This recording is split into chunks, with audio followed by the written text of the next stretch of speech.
अस्सलाम वालेकुम students, welcome back to biology brilliance. तो जैसा कि हम लोगों ने क्लास 9 की बियोलॉजी का थर्ड चैप्टर बायोडाइवर्सिटी स्टार्ट किया हुआ था, उसी का ही एक टॉपिक है बाइनोमियल नोमेनक्लेचर। बहुत ही ज़्यादा इम्पोर्टेंट और बहुत ही ज़्यादा इजी टॉपिक है। जैसे कि आपका अगर पूरा चैप्टर देखा जाए बायोडाइवर्सिटी, बहुत ही ज़्यादा इम्पोर्टेंट चैप्टर है क्योंकि क्लासिफिकेशन का बहुत ज़्यादा रोल है बायो के अंदर। तो ये बायोडाइवर्सिटी वाले चैप्टर को आपने स्किप नहीं करना है, इसको लेके जाना है। इसके पहले जो हमने 5 लेक्चर्स कवर किए हैं वो भी बहुत ज़्यादा इंपॉर्टेंट हैं। अगर वो आपने नहीं देखे तो मैं प्लेलिस्ट शेयर कर लूँगी, वो आपने लाजमी अटेंड करने हैं, जिससे आपको समझ आ जाएगा कि बायोडाइवर्सिटी क्या होता है, क्लासिफिकेशन क्या होता है, क्लासिफिकेशन को किसने प्रपोज किया, उसकी हिस्ट्री क्या थी, 2 kingdom system, 5 kingdom system, viruses, ये सब कुछ कवर हुआ हुआ है डिटेल के अंदर। और एग्जांपल्स के थ्रू मैं कोशिश करती हूँ आपको समझ में आए। और जो मेरे लेक्चर्स होते हैं उनके दौरान मैं आपको सारे नोट्स भी प्रोवाइड कर लेती हूँ, जिससे आपको अलग से नोट्स बनाने की ज़रूरत नहीं होती।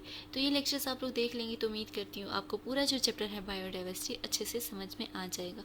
तो आज का जो टॉपिक है बायोनॉमियल नोमेनक्लेचर, वो स्टार्ट करते हैं। तो सबसे पहले देख लेते हैं कि बायनॉमियल नोमेनक्लेचर के फादर कौन थे। तो बायनॉमियल नोमेनक्लेचर के जो फादर थे वो हैं कैरलस लिनियस। जैसे कि हमें पता है कि Carlos Linnaeus he father of taxonomy भी हैं। जो क्लासिफिकेशन की बुनियाद रखी थी वही कैरलस लिनियस ने रखी थी, क्योंकि इन्होंने सबसे पहले 2 किंगडम सिस्टम ऑफ क्लासिफिकेशन पेश किया था और इन्होंने ही बायनॉमियल नोमेनक्लेचर पेश किया है। तो बेसिकली बायनॉमियल नोमेनक्लेचर होता क्या है? बायनॉमियल नोमेनक्लेचर एक ऐसा सिस्टम है जिसके अंदर हम किसी भी लिविंग ऑर्गेनिज्म को नेम देते हैं और वो नेम 2 कंपोनेंट पे मुश्तमिल होता है। बायनॉमियल मतलब 2 नेमिंग सिस्टम। हम किसी भी लिविंग ऑर्गेनिज्म को जब एक साइंटिफिक नेम देंगे वो 2 लफ्ज़ों पे मुश्तमिल होगा। पहला जो कंपोनेंट होगा वो होगा जीनस नेम, सेकंड जो कंपोनेंट होगा वो होगा स्पीशी नेम। तो ऐसा बायोलॉजिकल नेम जिसके अंदर हम किसी भी ऑर्गेनिज्म को नेम दें और वो 2 कंपोनेंट पे मुश्तमिल हो, उसको बोलते हैं बायनॉमियल नोमेनक्लेचर। और ये किससे प्रपोज किया था? कैरलस लिनियस ने। एग्जाम्पल हम लोग ले लेते हैं कॉमन टाइगर की। तो कॉमन टाइगर का अगर हम साइंटिफिक नेम देखें, उसका साइंटिफिक नेम है पेंथरा टाइग्रिस।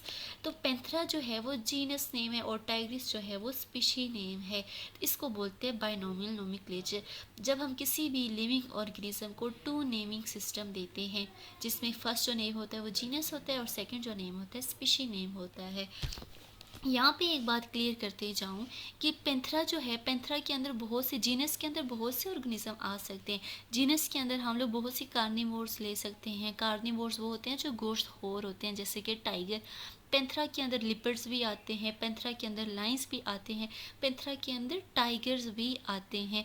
लेकिन जो टाइग्रिस होगा, टाइग्रिस के अंदर सिर्फ और सिर्फ टाइगर आएगा। जीनस के अंदर काफ़ी कार्निवोर्स ऑर्गेनिज्म हो सकते हैं, लेकिन स्पीशी के अंदर सिर्फ और सिर्फ स्पेसिफिक ऑर्गेनिज्म होंगे। जैसे कि टाइगर का कॉमन नेम है पेंथरा टाइग्रिस। और इसी तरह अगर हम लोग लॉइन की बात कर लें तो लॉइन का जो नेम होगा वो होगा पेंथरा लियो होगा। अगर हम लोग लिपर्ड की बात कर लें तो लिपर्ड का नाम होगा पेंथरा पैराडस। तो स्पीशी जो होती है वो सबकी स्पेसिफिक होती है, एक ख़ास स्पीशी होती है हर एक ऑर्गेनिज्म की, जिससे वो जाना जाता है। तो ये होता है 2 नेमिंग सिस्टम। हम लोग जब भी क्लासिफिकेशन कर रहे होते हैं तो किसी भी स्पीशी को 2 नेमिंग सिस्टम देते हैं, 2 नेमिंग सिस्टम देते हैं। जैसे कि यहाँ पे हमने ह्यूमंस की क्लासिफिकेशन की तो उनको हमने किंगडम एनिमलिया में डाला, फाइलम क्वाड्रेटा में डाला, क्लास मेमेलिया में, ऑर्डर प्राइमेट्स में, फैमिली होमोनाइडी या होमोनाइड्स, और जीनस जो है होमो और स्पीशी जो है वो सेपियंस है। तो इसका जो साइंटिफिक नेम होगा वो होगा होमो सेपियंस। होमो सेपियंस किसका साइंटिफिक नेम है? ह्यूमंस का साइंटिफिक नेम है। तो होमो क्या होगा? जीनस होगा, सेपियंस होगा, स्पीशी होगा। तो इस तरीके से हम बायनॉमियल नोमेनक्लेचर को नेमिंग सिस्टम में क्लासिफिकेशन के अंदर यूज़ करते हैं। बायनॉमियल नोमेनक्लेचर के कुछ रूल्स हैं। जब भी हम किसी लिविंग ऑर्गेनिज्म को क्लासिफाई करते हैं, हम उसकी क्लासिफिकेशन करते हैं और उसको जब हम नेम देते हैं तो उसके लिए मस्ट हो कि वो ये रूल्स फॉलो करे। जब भी हम किसी लिविंग ऑर्गेनिज्म को क्लासिफाई करें, उसको नेमिंग दें, उसको कोई साइंटिफिक नेम दें, तो लाजमी है कि वो लैटिन लैंग्वेज में हो। लैटिन लैंग्वेज में वो होगा तो उसको साइंटिफिक नेम माना जाएगा, क्योंकि लैटिन जो लैंग्वेज है वो पूरी दुनिया में मानी जाती है, तो उसके जो साइंटिफिक नेम होते हैं वो भी माने जाते हैं। और लैटिन में होने की वजह से हमें चाहिए कि हम उसको क्या करें, इटैलिकसाइज्ड करें। अगर हम हैंड रिटन कर रहे हैं तो हम उसको क्या करेंगे, अंडरलाइन करेंगे। जो साइंटिफिक नेम होगा उसको हम अंडरलाइन करेंगे, लेकिन हम लोग कंप्यूटर में टाइप कर रहे हैं, टाइपिंग कर रहे हैं, तो हम उसको इटैलिक्साइज करेंगे। जैसे कि मैंने यहाँ पे फेलिस कैटस को इटैलिक्साइज किया हुआ है। और जो इटैलिक्साइज करना या हैंड रिटन करना, ये इस बात को इंडिकेट करता है कि ये जो साइंटिफिक नेम है ये लैटिन लैंग्वेज में है। और जो बहुत ज़्यादा बात आपने याद रखनी है वो ये है कि जो साइंटिफिक नेम आप लिखें, पेपर में लिखें या कहीं भी लिखें, उसका जो पहला लेटर होता है, जीनस जो नेम होता है वो हमेशा कैपिटल हो, और जो स्पेशी नेम होता है उसका जो पहला लेटर हो वो हमेशा स्मॉल हो।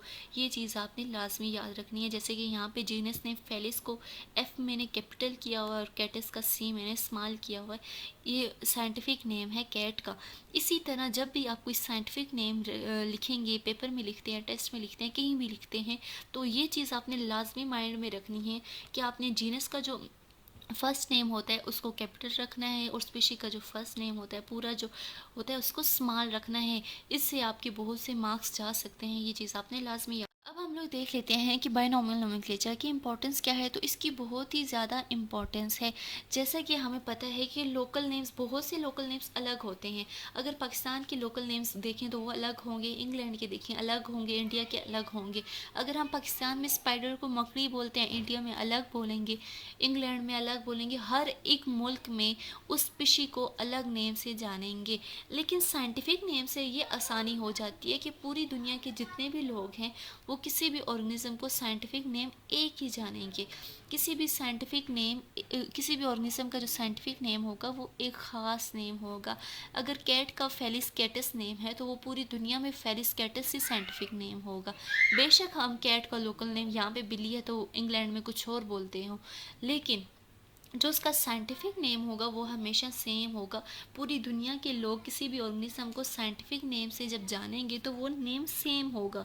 अगर हम यहाँ पर फेलिस कैटस बोल रहे हैं, इंग्लैंड में भी फेलिस कैटस बोलेंगे, हर जगह हम फेलिस कैटस ही बोलेंगे कैट को, क्योंकि वो उसका साइंटिफिक नेम है, हर कोई उसको मानता है। लेकिन लोकल जो नेम्स होते हैं उसको कोई भी नहीं मानता। यहाँ पे हम बिली बोलेंगे, इंडिया में कुछ और बोलेंगे, तो इस तरह मसला होता है। लेकिन साइंटिफिक नेम्स की वजह से ये आसानी हो जाती है, हम किसी भी स्पीशी को उसके ख़ास नाम से पुकारते हैं। एक और आसानी ये होती है कि हम डिफरेंट प्लांट्स को अलग कर सकते हैं, डिफरेंट एनिमल की स्पीशी को अलग कर सकते हैं। जैसा कि आपको मैंने डिफरेंस बताया कि पैंथरा के अंदर तो बहुत से ऑर्गेनिज्म आ सकते हैं, लेकिन टाइग्रिस के अंदर सिर्फ और सिर्फ टाइगर ही आएगा। पैंथरा के अंदर पैंथरा पैराडाइस लिपर्ड भी आ सकता है, पैंथरा लियो लॉयन भी आ सकता है, लेकिन पैंथरा टाइग्रिस की जब हम बात करेंगे तो हमारे जहन में ये चीज़ होगी कि टाइग्रिस जो है वो सिर्फ और सिर्फ स्पेसिफिक हम टाइगर को बोल रहे हैं। तो साइंटिफिक नेम्स हमें ये इनेबिलिटी देता है कि हम किसी भी ऑर्गेनिज्म को उसके स्पेसिफिक नेम से बोलें, एक ख़ास नेम से बोलें। तो ये थी इंपॉर्टेंस ऑफ बाइनोमियल नोमेनक्लेचर। उम्मीद करती हूँ आपको सब कुछ समझ में आया होगा। कुछ चीज़ समझ में ना आए तो कमेंट में ज़रूर बताएं। अपना बहुत ज़्यादा ख्याल रखें। मिलेंगे नेक्स्ट लेक्चर में। अल्लाह हाफ़िज़।